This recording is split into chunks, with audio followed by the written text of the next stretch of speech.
Good morning, students. Exercise 3.4. Question number 2. From the pair of linear equations in the following problem. आपको linear equations का pair बनाना है and find their solution by the elimination method if they exist. अगर equation आपकी exist करती हैं तो आपको elimination method से solution find करना है. तो देखो क्वेश्चन नंबर सेकेंड का फर्स्ट पार्ट है. सबसे पहले तो कोई इक्वेशन एग्जिस्ट कब करेगी, जब उसके पास क्या होता है, एक डी टाइप की कोई टर्म होती है जिसको हम बोलते हैं डिस्क्रिमिनेंट. वो हमारा ग्रेटर देन जीरो या फिर इक्वल टू जीरो होगा तो वो इक्वेशन एग्जिस्ट करेगी. ठीक है, तो देखो वो हम सोल्व करेंगे अपने क्वेश्चन में, तब हम उसको समझेंगे. अब क्वेश्चन नंबर फर्स्ट है, if we add 1 to the numerator and subtract 1 from the denominator, a fraction reduces to 1. अगर हम किसी फ्रैक्शन के न्यूमरेटर में 1 ऐड कर देते हैं और डिनोमिनेटर में से 1 सब्ट्रैक्ट कर देते, जो फ्रैक्शन है वो 1 हो फ्रैक्शन रिड्यूसेस टू 1, वो घटकर 1 बन जाती है. इट बिकम्स 1/2 और फ्रैक्शन 1/2 बन जाती है. If we only add 1 to the denominator, अगर हम सिर्फ डिनोमिनेटर में एक ऐड करें, व्हाट इज़ द फ्रैक्शन. तो लेट कर लेते हैं, let numerator is x and denominator is y. और फ्रैक्शन क्या बन जाएगी, फ्रैक्शन होती है न्यूमरेटर बाई डिनोमिनेटर यानी कि x/y. अब अकॉर्डिंग टू क्वेश्चन क्या कहता है कि अगर हम न्यूमरेटर में 1 ऐड करें एंड डिनोमिनेटर में से 1 सब्ट्रैक्ट करें तो जो फ्रैक्शन है वो रिड्यूसेस टू 1, वो 1 हो जाती है. ठीक है, तो आपके पास इक्वेशन क्या बन जाएगी, इसको 1 को 1/1 लिख लें तो ये आपका क्रॉस मल्टीप्लाई हो गया 1 × x + 1 is equal to 1 × y - 1. इसको इधर ले गए, उसको इस साइड लेके आइए, तो ये हो जाएगा x + 1 is equal to y - 1. ठीक है, तो ये हो जाएगा x इधर आके -y + 1 और ये 1 माइनस का है, इधर आके हो गया प्लस का 1 और इस साइड बच गया आपका 0, यानी कि x - y + 2 = 0. सेकेंड कंडीशन कहता है कि इट बिकम्स 1/2, जो फ्रैक्शन है हमारी यानी कि जो x/y की वैल्यू है वो 1/2 हो जाती है. कब, जब हम ऐड करें 1 टू द डिनोमिनेटर की, डिनोमिनेटर में अगर हमने 1 ऐड कर दिया तो फ्रैक्शन 1/2 हो जाती है.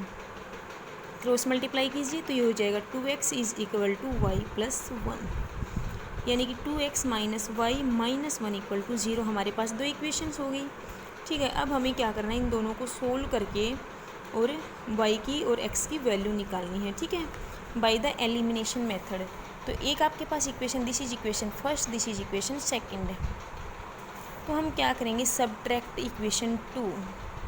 क्यों सब्ट्रैक्ट किया मैंने, क्योंकि मुझे पता है कि यहाँ पे भी मेरा माइनस का y है और यहाँ भी माइनस का y है. अगर घटाएंगे तो एक का साइन चेंज हो जाएगा, यानी कि एक माइनस रह जाएगा, एक प्लस रह जाएगा और y से y कैंसिल हो जाएगा. तो 2x minus subtract equation 2 from 1 क्या है, 1 है x - y और 2 क्या है, वो है 2x - y - 1 = 0. सब्ट्रैक्ट करेंगे तो नीचे वाले जो टर्म्स हैं उनका साइन चेंज हो जाएगा. ठीक है, ये हो जाएगा x - 2x यानी कि -x, y + 1 कैंसिल, 2 + 1 3 = 0. तो -x = 3 उधर जाएगा तो माइनस का 3 हो जाएगा और माइनस से माइनस कैंसिल, x की वैल्यू आ गई 3. x की जो वैल्यू 3 आई है उसको किसी भी एक इक्वेशन में पुट कर देते हैं. पुट x = 3 इन 1. इक्वेशन 1 में पुट किया x की जगह पे 3 -y + 2 = 0. तो 3 भी पॉजिटिव है क्योंकि इसके आगे कोई साइन नहीं है, तो ये प्लस का हो गया और +2. 5 - y = 0 यानी कि 5 इज इक्वल टू y, यानी कि y की वैल्यू आ गई 5. ठीक है,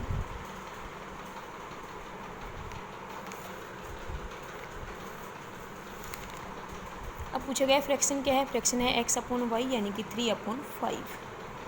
ये हमारी फ्रैक्शन हो गई. क्वेश्चन नंबर सेकंड का सेकंड पार्ट देखते हैं.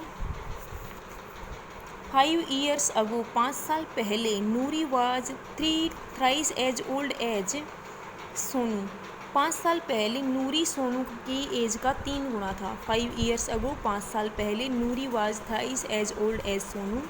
10 years later, 10 साल बाद Noori will be twice as old as Sonu. How old are Noori and Sonu. Noori और सोनू की एज बतानी है आपको, तो पहले हमें उनकी एज कंसीडर करनी पड़ेगी. Let age of Noori. Noori की एज है x ईयर्स. ये हमारी present age. Let present age of Sonu.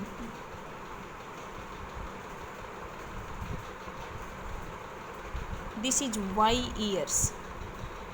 ठीक है. अकॉर्डिंग टू कंडीशन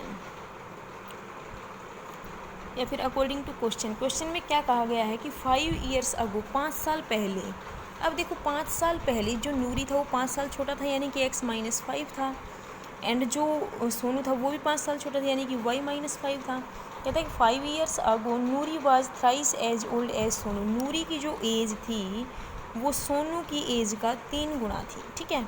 नूरी की एज 5 साल पहले सोनू की एज की 3 गुना थी. तो ये आपकी इक्वेशन बन गई x-5 is equal to 3y-15. तो ये हो जाएगा x-3y, क्योंकि इधर प्लस का 3y, इधर लेके आएंगे -3y. -5 और ये 15 इधर आके हो जाएगा प्लस का 15 is equal to 0. This is x-3y + 10 equal to 0. It's equation first. अभी कहता है 10 ईयर्स लेटर, 10 साल बाद. यहाँ पे लिखेंगे 10 ईयर्स लेटर. 10 साल बाद उनकी उम्र बड़ी हो जाएगी, यानी कि नूरी x + 10 ईयर्स का हो जाएगा, यानी कि 10 साल उसकी एज और बढ़ जाएगी. और सोनू हो जाएगा y + 10 ईयर्स का.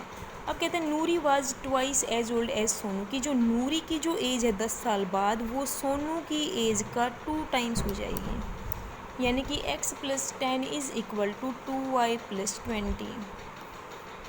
x - 2y + 10 - 20 equal to 0. Equation बन गई आपके पास x - 2y - 10 इक्वल टू 0. ठीक है. This is equation number 2. From 1 and 2 subtract equation 2 from 1. 2 को 1 में से सब्ट्रैक्ट करेंगे. अब 2 क्या है आपकी, 1 क्या है, पहले 1 को लिखेंगे. 1 है x - 3y + 10 इक्वल टू 0. और 2 क्या है, 2 है x - 2y - 10 equal to 0. Subtract का मतलब क्या होता है, नीचे वाली टर्म्स का साइन चेंज कर देना है. ठीक है. तो देखो x - x cancel, -3y + 2y. देखो माइनस का 3 है, पहले माइनस का 2 था, अब इसका साइन चेंज हो गया, प्लस का होगी. -3 + 2 यानी कि -y + 20 इक्वल टू 0. 10 और 10 क्या हो गए, 20. -y is equal to -20. 20 उधर जाके नेगेटिव हो जाएगा. माइनस से माइनस कैंसिल, y की वैल्यू आ गई 20. y किसकी एज है, y एज है सोनू की. तो सोनू की प्रेजेंट एज क्या है, एज ऑफ सोनू 20 ईयर्स. अब जो सोनू की एज यानी कि y की जो वैल्यू आई है उसको पुट कीजिए. y is equal to 20 put in equation 1. Equation 1 में पुट करेंगे तो x - 3 × 20 + 10 इक्वल टू 0. x - 60 और +10 इक्वल टू 0. ये हमारी 1 है, इसमें पुट किया हमने, तो x की वैल्यू आ गई x - 50 इज इक्वल टू 0, यानी कि x is equal to 50. x किसकी एज है, नूरी की एज है, यानी कि नूरी कितना हो गया, 50 साल का. ठीक है.